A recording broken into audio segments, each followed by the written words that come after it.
Hey guys, welcome back to Trekyards. He's Commander Cockings. He's Captain Foley. Oh, tried. I tried. You know, mixing it up a little bit. Anyway, today we're going to be taking a look at the Sirena, La Sirena. Well, this is like a midway point look because we've seen more views of it now. I'm sure at the end of the series we're going to take a more comprehensive view of the ship in total, but we get little glimpses here and there, and it's nice to just kind of go back and revisit it and see how our opinions changed. Yeah, last time we looked at it, it was the introduction of it, and it was that one long shot, and you kind of got a vibe, but not the details. And at that point, we even just called it the hero ship because we didn't really get a sense of its name. But now, in fact, we both remember La Sirena. It's sunk in now. We can talk about it, and like we said, there are in this possibly reshot episode with Riker and Troy, where they had to do new VFX shots potentially of the La Sirena. They feel simple and yet Star Trek. Actually quite a clean shot. It's been slightly digitally enhanced, but you can't do that much. Yeah, have you changed? What do you think now? Now you can see it in more deep. What do you think? I appreciate the detail. I appreciate the front of those pontoons kind of having like inset pieces. It feels a little bit more realistic. I mean, as a model builder, that's something that you like to see, those kind of details. So I think that's great. Overall, I'm not a fan of the paint job though. Seeing that in more detail is kind of like why people have compared it to a Narn cruiser or somebody's, I forget whose guitar, but their guitar is painted like this. And we still don't have an origin for this ship. We don't know that it's a specific, a specific race. Well, we know it's a sort of freighter. They did give it the context, but I mean that's a title without any information. Yeah. That makes sense. Yeah, but we don't know if it's like Andorian built, Tellarite built, specifically. Hopefully we get those answers. We do have a official name for it. It was back on Free Cloud. The Red Bullion said, nobody knows the whatever style it was. Freighter better than the Red Bullion. So that was nice to get that. But I appreciate seeing more of the details, and I'm just wondering why there's not other details that would be helpful, especially in the world of Star Trek. So there's obviously a ton of sci-fi universes out there, and in fact more have appeared on this background as people help to support it. From Babylon 5 to Mass Effect to Stargate, Star Wars, Battlestar, and sometimes they're very distinct. Or something like Babylon 5, each race is so distinct, but none are distinctly Babylon 5 because that is so broad. There is no defining trait because it's so broad. Something like Battlestar Galactica, you understand what a Battlestar looks like, and you can pick one out. And they've even done, Star Trek versions of the famous, like, and on Star Trek Battlestar Galactica, and you still know it's Battlestar Galactica. Star Trek, we've seen Federation ships that have spanned a huge variety of things. Actually, the most default being the heavy cruiser style from the NX-ish to E, and you can see a trajectory. So when you go outside the spectrum, you get things like the Janolan and other bits that are, sometimes just boxes with wheels on, with engines on. So it's hard to sort of quantify what is a Star Trek ship. That said, when you look at a design and say that is clearly a Mass Effect design, that's where you've crossed that subtle line from odd Star Trek to the art direction was so distinctly one direction. Because this first shot, it could absolutely be a Tellurian, whatever, ship. I mean, you need to change nothing about it.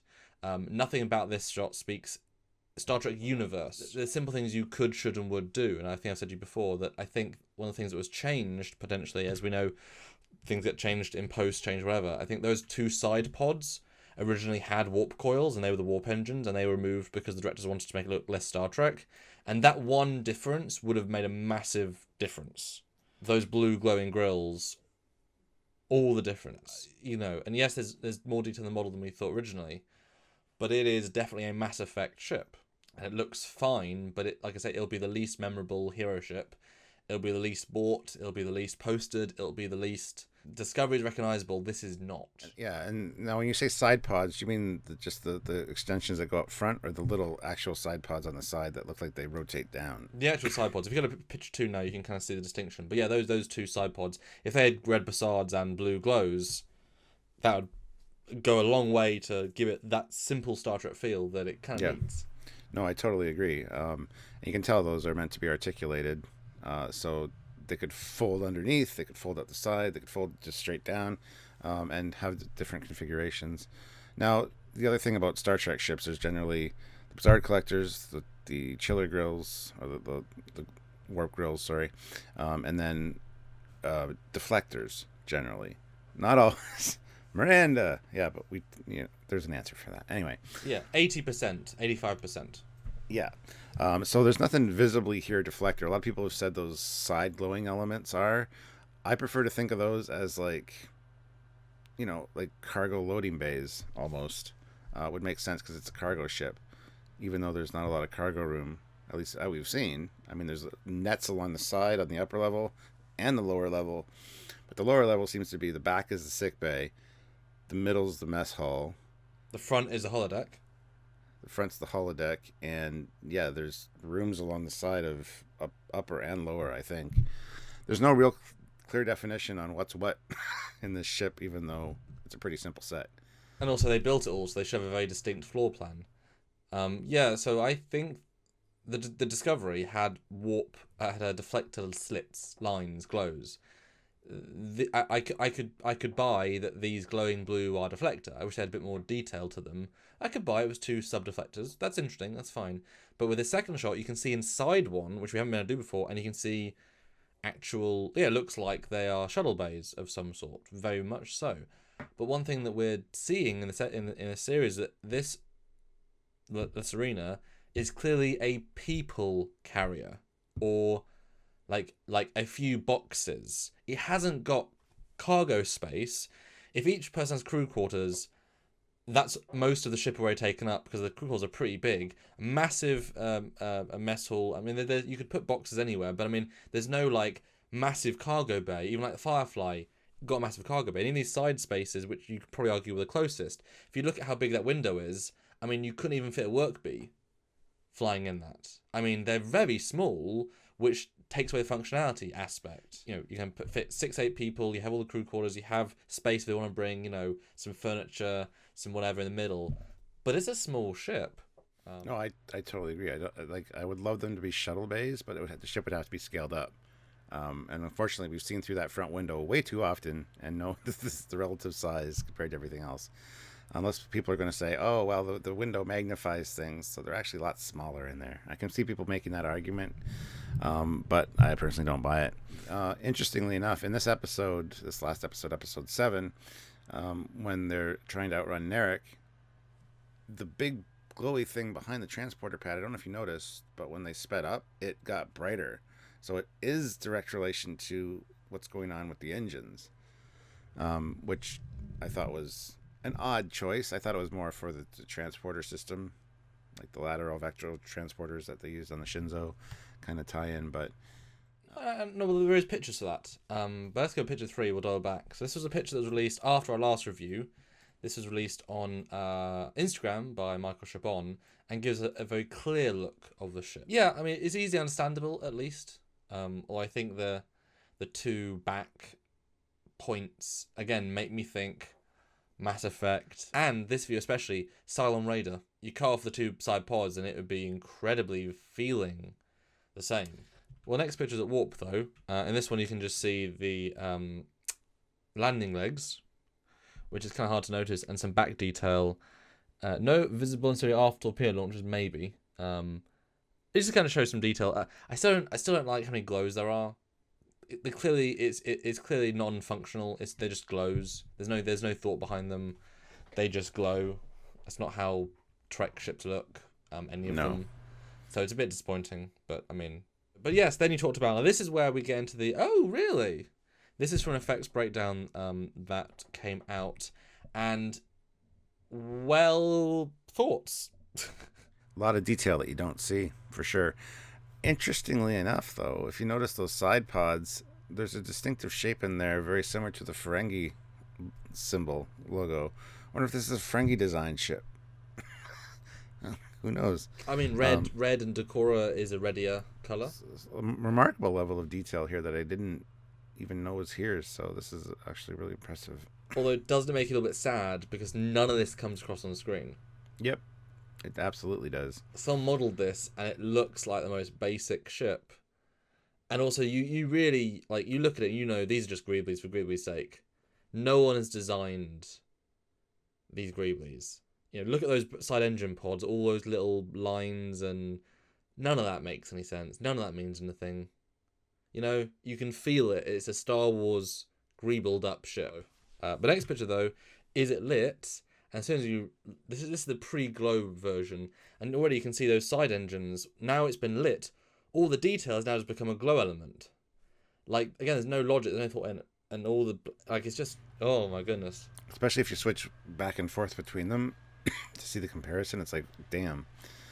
One looks so good. The other one's like, just...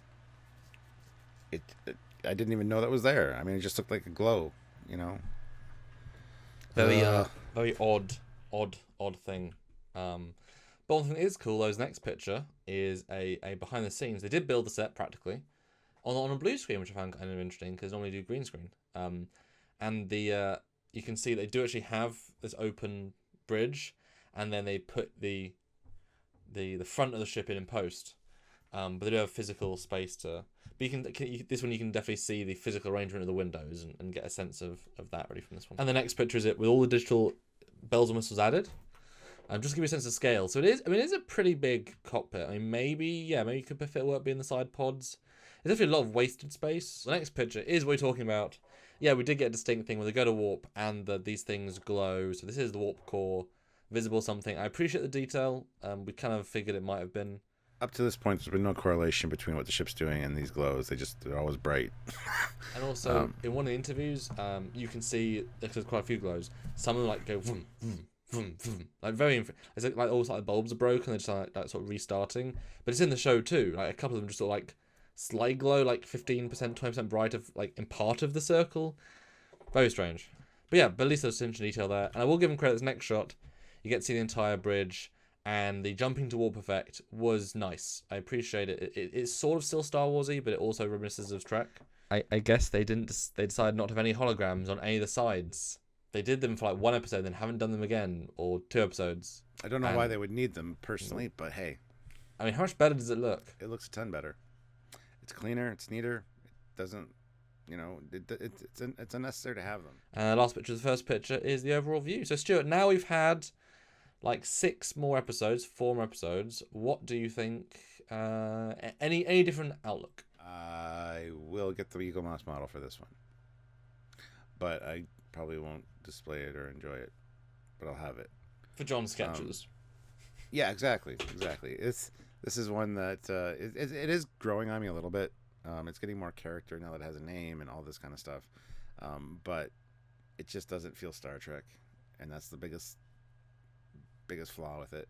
Unfortunately, we know how much we love our Star Trek ships, and even other franchises, I love other franchise ships. This is kind of cool as a little fighter or something from something else. I don't care what. Probably Star Wars would be my guess. But you said Mass Effect, right? Yeah. I don't know. I never really played that. So, but it's a neat enough ship. It doesn't feel like a Star Trek hero ship by any stretch of the imagination. And it's not a ship that has... It's not a character in the show. We've said this before. It really isn't. It's just a transport A to B. It could be a Type 9 shuttle and it wouldn't make any difference, you know? If it had some foibles like the Falcon where you had to hit it or something to get things to work, that would feel more like a character. But again, it would feel too much like the Falcon. So I'm glad they didn't do that. But at the same time, yeah, the ship has no character. And I can't wait to see John's sketches of what it could have been. All of the Star Trekkiness, I'm sure, was designed to be taken out. I'm sure he would default put in the functional things, and then they removed them because they tend to do that. Production. I mean, for a production that can sign off using Discovery shuttles in every single era, and every single time, every single place, and every single part of the galaxy in Picard, you know they're not really going for visual continuity when it comes to ship design. That's not really on the forefront of their mind, and so you know this makes sense as a output from that mentality.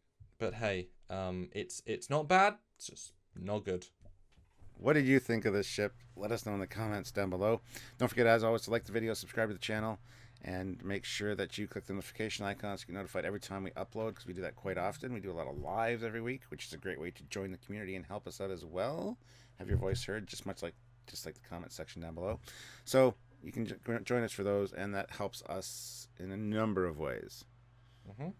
Such as, he's hinting there, supporting us on Patreon is a really, really great way. It's a monthly service that helps you help creators like us. Even $5 a month makes you won't notice $5 a month out of your wallet, so that'd be appreciated.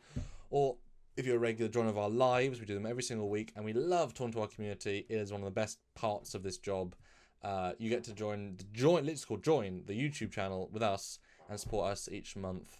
And that it gives extra emojis, and we know who you are because it tells us who you are, and that's a really great way as well. A one-time donation at trekyards.com, click the donate button, there you go. And there are free ways too, Stuart, because we do this all for free, and if you want to help us for free, we encourage every small thing as well. That's right. Sharing is important as well, plus all the other stuff I mentioned, liking and all that stuff. So do it, and we'll see you guys next time, I guess. So until then, guys, I'm Captain Foley. I'm Connor Combs. Bye, guys.